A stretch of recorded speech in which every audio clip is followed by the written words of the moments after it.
ಶ್ರೀಕೃಷ್ಣಾಯ ನಮಃ. ವಸುದೇವಸುತಂ ದೇವಂ ಕಂಸಚಾಣೂರಮರ್ದನಂ ದೇವಕೀ ಪರಮಾನಂದಂ ಕೃಷ್ಣಂ ವಂದೇ ಜಗದ್ಗುರುಂ. ಬ್ರಹ್ಮಸ್ಥಾನ ಸರೋಜ ಮಧ್ಯವಿಲಸಚ್ಛೀತಾಂಶು ಪೀಠಸ್ಥಿತಂ ಸ್ಫೂರ್ಜತ್ಸೂರ್ಯರುಚಿಂ ವರಾಭಯಕರಂ ಕರ್ಪೂರಕುಂದೋಜ್ವಲಂ ಶ್ವೇತಸ್ರಗ್ವಸನಾನುಲೇಪನಯುತಂ ವಿದ್ಯುದ್ರುಚಾ ಕಾಂತಯಾ ಸಂಶ್ಲಿಷ್ಟಾರ್ಧತನುಂ ಪ್ರಸನ್ನವದನಂ ವಂದೇ ಗುರುಂ ಸಾದರಂ. ಶ್ರೀಗುರುಭ್ಯೋ ನಮಃ. ಲಂಬೋದರಂ ಪರಮಸುಂದರಮೇಕದಂತಂ ರಕ್ತಾಂಬರಂ ತ್ರಿನಯನಂ ಪರಮಂ ಪವಿತ್ರಂ ಉದ್ಯದ್ದಿವಾಕರಕರೋಜ್ವಲಕಾಯಕಾಂತಂ ವಿಘ್ನೇಶ್ವರಂ ಸಕಲವಿಘ್ನಹರಂ ನಮಾಮಿ. ತ್ವಾಂ ದೇವ ವಿಘ್ನಧಲನೇತಿ ಚ ಸುಂದರೇತಿ ಭಕ್ತಿಪ್ರಿಯೇತಿ ಸುಖದೇತಿ ಫಲಪ್ರದೇತಿ ವಿದ್ಯಾಪ್ರದೇತ್ಯಗಹರೇತಿ ಚ ಯೇ ಸ್ತುವಂತಿ ತೇಭ್ಯೋ ಗಣೇಶವರದೋ ಭವನಿತ್ಯಮೇವ. ಶ್ರೀಮಹಾಗಣಪತಯೇ ನಮಃ. ಯಾ ಕುಂದೇಂದು ತುಷಾರಹಾರಧವಳ ಯಾ ಶುಭ್ರವಸ್ತ್ರಾವೃತ ಯಾ ವೀಣಾ ವರದಂಡಮಂಡಿತಕರ ಯಾ ಶ್ವೇತಪದ್ಮಾಸನ ಯಾ ಬ್ರಹ್ಮಾಚ್ಯುತಶಂಕರಪ್ರಭೃತಿಭಿಃ ದೇವೈಃ ಸದಾ ವಂದಿತಾ ಸಾ ಮಾಂ ಪಾತು ಸರಸ್ವತೀ ಭಗವತಿ ನಿಶ್ಶೇಷಜಾಡ್ಯಾಪಃ. ಶ್ರೀ ಸರಸ್ವತ್ಯೇ ನಮಃ. ವೇದಾರ್ಥತತ್ವವಿಶದೀಕರಣೇನ ಪುಂಸಾಂ ಉಚ್ಚೈರ್ಗತಿಂ ಜಗತಿ ಯೋ ದಯಯಾ ವಿಧಾತುಂ ರಮ್ಯಾಂ ಪುರಾಣಪದವೀಂ ಪ್ರಣಿನಾಯ ತಸ್ಮೈ ಲೋಕೇಶವೈಭವಪುಷೇ ಋಷಯೇ ನಮಸ್ತಾತ್. ತಸ್ಮೈ ವ್ಯಾಸಾಯ ಮುನಯೇ ಸರ್ವಜ್ಞಾಯ ಮಹರ್ಷಯೇ ಪಾರಾಶರ್ಯಾಯ ಶಾಂತಾಯ ನಮೋ ನಾರಾಯಣಾತ್ಮನೇ. ಶ್ರೀವ್ಯಾಸಾಯ ನಮಃ. ನಾರಾಯಣಂ ನಮಸ್ಕೃತ್ಯ ನರಂ ಚೈವ ನರೋತ್ತಮಂ ದೇವೀಂ ಸರಸ್ವತೀಂ ವ್ಯಾಸಂ ತತೋ ಜಯಮುದೀರಯೇತ್. ಕನಕರುಚಿದುಕೂಲಃ ಕುಂಡಲೋಲ್ಲಾಸಿಗಲ್ಲಃ ಶಮಿತಭುವನಭಾರಃ ಕೋಪಿ ಲೀಲಾವತಾರಃ ತ್ರಿಭುವನಸುಖಕಾರಿ ಶೇಷಶಾಯೀ ಮುಕುಂದೋ ಪರಿಕಲಿತರಮಾಂಗೋ ಮಂಗಲಂ ನಸ್ತನೋತು.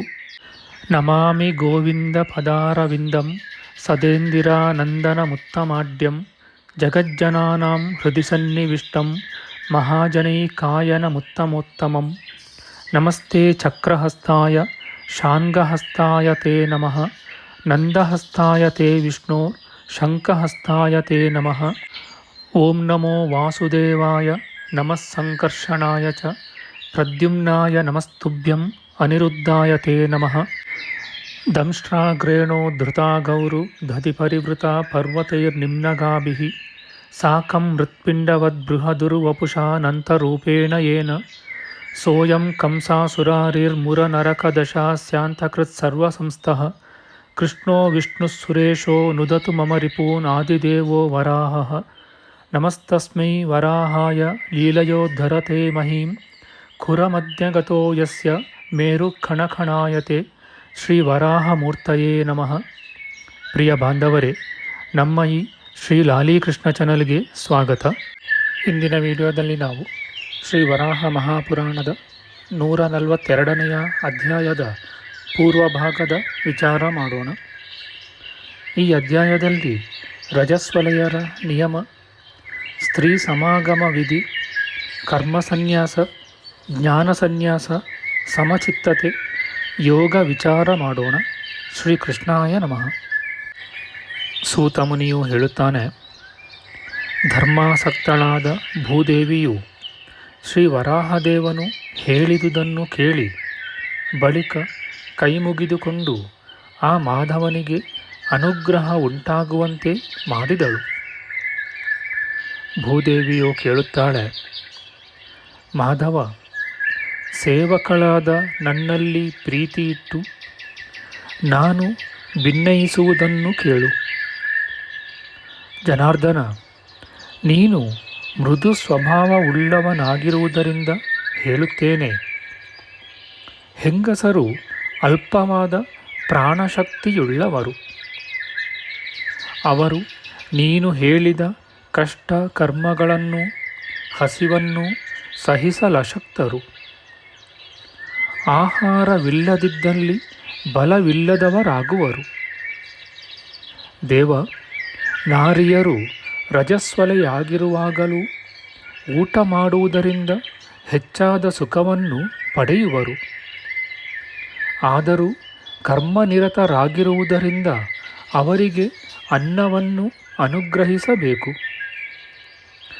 ಭಾವಶುದ್ಧಾತ್ಮನೂ ಲಕ್ಷ್ಮೀಪತಿಯೂ ಆದ ಶ್ರೀ ವರಾಹನು ಭೂದೇವಿಯ ಆ ಮಾತನ್ನು ಕೇಳಿ ನಕ್ಕು ಬಳಿಕ ಅವಳಿಗೆ ಮುಂದಿನ ಮಾತನ್ನು ಹೇಳಿದನು. ಶ್ರೀ ವರಾಹಮೂರ್ತಿಯು ಹೇಳುತ್ತಾನೆ, ದೇವಿ ವರಾರೋಹೆ, ಕರ್ಮನಿರತೆ, ನನ್ನ ಭಕ್ತರಿಗೆ ಸುಖವನ್ನುಂಟು ಮಾಡುವ ಅತಿ ರಹಸ್ಯವಾದ ವಿಚಾರವನ್ನು ನೀನು ನನ್ನನ್ನು ಕೇಳಿದೆ. ದೇವಿ ಸುಂದರಿ, ನನ್ನ ಕರ್ಮದಲ್ಲಿ ನಿರತಳಾಗಿರುವವಳು ರಜಸ್ವಲೆಯಾಗಿರುವಾಗ ಕ್ಷೇತ್ರಾದಿಗಳಲ್ಲಿ ನೆಲೆಸಿರುವ ನನ್ನನ್ನು ಮುಟ್ಟಬಾರದು. ಭೂಮಿ, ದೇಹ ರಕ್ಷಣೆಗಾಗಿ ಊಟ ಮಾಡಬೇಕೆಂದು ಮನಸ್ಸಾದರೆ ಎಂದರೆ ಹಸಿವಾದರೆ ನನ್ನಲ್ಲಿ ಮನಸ್ಸಿಟ್ಟು ಸಂದೇಹವಿಲ್ಲದೆ ಊಟ ಮಾಡಬಹುದು. ದೇವಿ, ನೆತ್ತಿಯ ಮೇಲೆ ಕೈಮುಗಿದುಕೊಂಡು ನಾನು ಹೇಳಿರುವ ಆದಿ ಮಧ್ಯಾಂತಗಳಿಲ್ಲದವನೂ ಜನನವಿಲ್ಲದವನೂ ಪುರಾತನನೂ ಆದ ದೇವೋತ್ತಮನನ್ನು ರಜಸ್ವಲೆಯಾದ ನಾನು ನಮಸ್ಕರಿಸುತ್ತೇನೆ ಎಂಬ ಅರ್ಥವುಳ್ಳ ಅನಾದಿ ಮಧ್ಯಾಂತಮಜಂ ಪುರಾಣಂ ರಜಸ್ವಲ ದೇವವರಂ ನಮಾಮಿ ಎಂಬ ಮಂತ್ರವನ್ನು ಹೇಳಿ ಊಟ ಮಾಡುವ ರಜಸ್ವಲೆಗೆ ದೋಷವು ಅಂಟುವುದಿಲ್ಲ. ಅಲ್ಲದೆ ಈ ಮಂತ್ರವನ್ನು ಹೇಳಿ ಊಟ ಮಾಡಿ ಕೆಲಸ ಮಾಡುವ ರಜಸ್ವಲೆಯು ಆ ಕೆಲಸಗಳಿಂದ ದೋಷವುಳ್ಳವಳಾಗುವುದಿಲ್ಲ. ಮಹಾಭಾಗ್ಯೆ, ರಜಸ್ವಲೆಯಾದವಳು 5ನೆಯ ದಿನ ಸ್ನಾನ ಮಾಡಿದ ಬಳಿಕ ಮತ್ತೆ ನನ್ನಲ್ಲಿ ಮನಸ್ಸುಳ್ಳವಳು ಆಸಕ್ತಳೂ ಆಗಿ ಅವಳಿಗೆ ಯುಕ್ತವಾದ ಸತ್ಕರ್ಮಗಳನ್ನು ಮಾಡಬಹುದು. ಸಂಸಾರದಲ್ಲಿಯೇ ಚಿಂತೆಯುಳ್ಳವಳಾದರೆ ಆಕೆಯು ಪುರುಷನಂತೆಯೇ ಕರ್ಮಗಳನ್ನು ಮಾಡಲು ಅರ್ಹತೆಯನ್ನು ಪಡೆಯುವಳು. ಭೂದೇವಿಯು ಕೇಳುತ್ತಾಳೆ, ಪುರುಷನಾಗಲಿ ಸ್ತ್ರೀಯಾಗಲಿ ನಪುಂಸಕನೇ ಆಗಲಿ ಮನುಷ್ಯರು ಜನ್ಮ ಸಂಸಾರ ಬಂಧನವನ್ನು ಉಂಟುಮಾಡುವ ದೋಷದಿಂದ ಹೇಗೆ ತಪ್ಪಿಸಿಕೊಳ್ಳುವರು? ಶ್ರೀ ವರಾಹಮೂರ್ತಿಯು ಹೇಳುತ್ತಾನೆ, ಮಹಾಭಾಗ್ಯೆ, ಪುರುಷನಾಗಲಿ ಸ್ತ್ರೀಯಾಗಲಿ ನಪುಂಸಕನೇ ಆಗಲಿ ಪರಮಗತಿಯನ್ನು ಬಯಸುವವರು ನನ್ನ ಕರ್ಮಗಳಲ್ಲಿ ನಿರತರಾಗಿ ಇಂದ್ರಿಯಗಳನ್ನು ನಿಗ್ರಹಿಸಿ ಚಿತ್ತವನ್ನು ಸ್ಥಿರವಾಗಿ ಸನ್ಯಾಸ ಯೋಗದಿಂದ ನನ್ನಲ್ಲಿಟ್ಟು ನನ್ನ ಯೋಗಗಳಲ್ಲಿ ಕರ್ಮ ಸನ್ಯಾಸವನ್ನಾಗಲಿ ಏಕಚಿತ್ತನೂ ದೃಢವ್ರತನೂ ಆಗಿ ಜ್ಞಾನ ಸನ್ಯಾಸ ಯೋಗವನ್ನಾಗಲಿ ಮಾಡಬೇಕು. ವಸುಂಧರೆ, ಬೇರೊಂದನ್ನು ನಿನಗೆ ಹೇಳುತ್ತೇನೆ, ಅದನ್ನೂ ಕೇಳು. ಮನಸ್ಸು, ಬುದ್ಧಿ, ಚಿತ್ತ ಇವುಗಳನ್ನು ಸ್ವಾಧೀನದಲ್ಲಿ ಇಟ್ಟುಕೊಳ್ಳಲು ದೇಹಿಗಳು ಸಮರ್ಥರಲ್ಲ. ವಿಶಾಲಾಕ್ಷಿ, ಜ್ಞಾನದಿಂದ ಚಿತ್ತವನ್ನು, ಸಂಶಯಾತ್ಮಕವಾದ ಮನಸ್ಸನ್ನು ಸ್ಥಿರವಾಗಿ ನಿಲ್ಲಿಸಿ ಒಂದಾಗಿ ಮಾಡಿ ಸಮಚಿತ್ತವನ್ನು ಪಡೆಯುವವರು ದೋಷದಿಂದ ಲಿಪ್ತರಾಗುವುದಿಲ್ಲ. ತಿನ್ನಲಾಗುವುದೆಲ್ಲವನ್ನೂ ತಿನ್ನುತ್ತಲೂ ಪೇಯಾಪೇಯಗಳೆನ್ನದೆ ಕುಡಿಯುತ್ತಲೂ ಇದ್ದರೂ ನನ್ನಲ್ಲಿ ಸಮಚಿತ್ತವುಳ್ಳವನಾಗಿದ್ದರೆ ಅವನಿಗೆ ಕರ್ಮಬಂಧನವಿಲ್ಲ. ನನ್ನಲ್ಲಿಡುವ ಚಿತ್ತವೂ ಬುದ್ಧಿಯೂ ಸಮವಾಗಿದ್ದರೆ ಯಾವುದೊಂದು ಕರ್ಮ ಮಾಡಿದರೂ ಅದರ ಸಂಬಂಧವನ್ನು ನೀರಿನಲ್ಲಿರುವ ಕಮಲದೆಲೆಯಂತೆ ಅಂಟಿಸಿಕೊಳ್ಳದಿರುವನು. ಹಾಗೆ ಅಂಟಿಸಿಕೊಳ್ಳದಿರುವುದು ಮನೋಬುದ್ಧಿಗಳ ಸಮತೆಯಿಂದಲೇ ಹೊರತು ಬೇರೆಯ ವಿಧದಿಂದಲ್ಲ. ರಾತ್ರಿಯೂ ಹಗಲು ಯಾವಾಗಲೂ ಆಗಲಿ, ಮುಹೂರ್ತವಾಗಲಿ, ಕ್ಷಣವಾಗಲಿ, ಕಲೆಯಾಗಲಿ, ನಿಮಿಷವಾಗಲಿ, ತ್ರುಟಿಯೆಂಬ ಅಲ್ಪ ಕಾಲವಾಗಲಿ ದೇವಿ ಚಿತ್ತವನ್ನು ಸಮನಾಗಿಡು.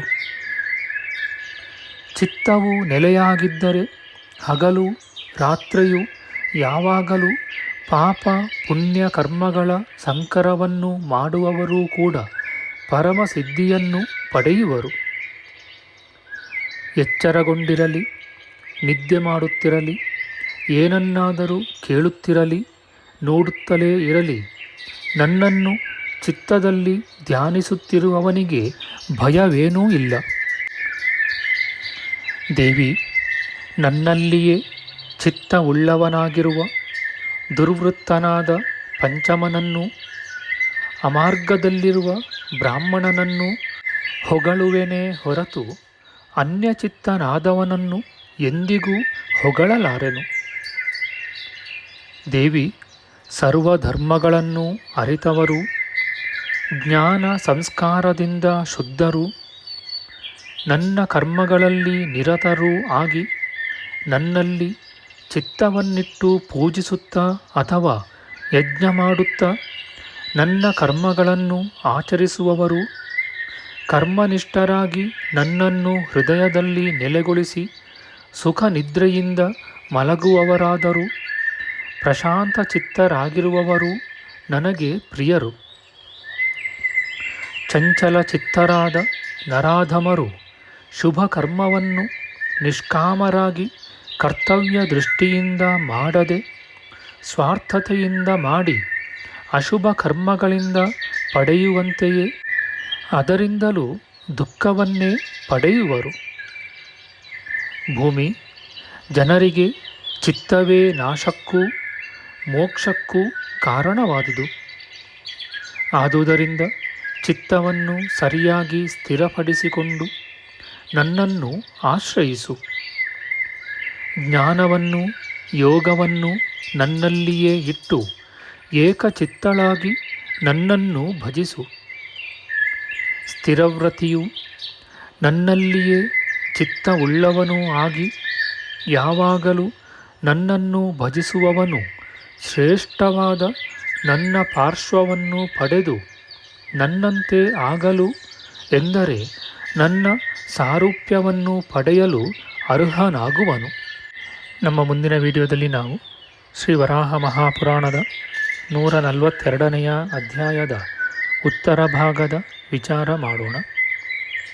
ಆಧ್ಯಾತ್ಮಿಕ ಚರ್ಚೆ ಮತ್ತು ವಿಚಾರ ವಿನಿಮಯಕ್ಕಾಗಿ ಶುರು ಮಾಡಿದ ಈ ಚಾನೆಲ್ನಲ್ಲಿ ನಾವು ಅಪ್ಲೋಡ್ ಮಾಡುವ ಎಲ್ಲ ವಿಡಿಯೋಗಳನ್ನು ಸಂಪೂರ್ಣವಾಗಿ ನೋಡಿ ನಿಮ್ಮ ಸಲಹೆಗಳನ್ನು ಕಮೆಂಟ್ ಬಾಕ್ಸ್ನಲ್ಲಿ ಬರೆಯಿರಿ. ದಯವಿಟ್ಟು ಈ ಚಾನಲ್ಗೆ ಸಬ್ಸ್ಕ್ರೈಬ್ ಮಾಡಿ ಹಾಗೂ ಬೆಲ್ ಬಟನ್ ಒತ್ತಿ ನಾವು ಹಾಕುವ ಎಲ್ಲ ವಿಡಿಯೋಗಳನ್ನು ನೋಡಿ ಪ್ರೋತ್ಸಾಹಿಸಿ. ಕೃಷ್ಣಂ ನಾರಾಯಣಂ ವಂದೇ ಕೃಷ್ಣಂ ವಂದೇ ವ್ರಜಪ್ರಿಯಂ ಕೃಷ್ಣಂ ದ್ವೈಪಾಯನಂ ವಂದೇ ಕೃಷ್ಣಂ ವಂದೇ ಪೃಥಾಸುತಂ. ಶ್ರೀಕೃಷ್ಣಾಯ ನಮಃ.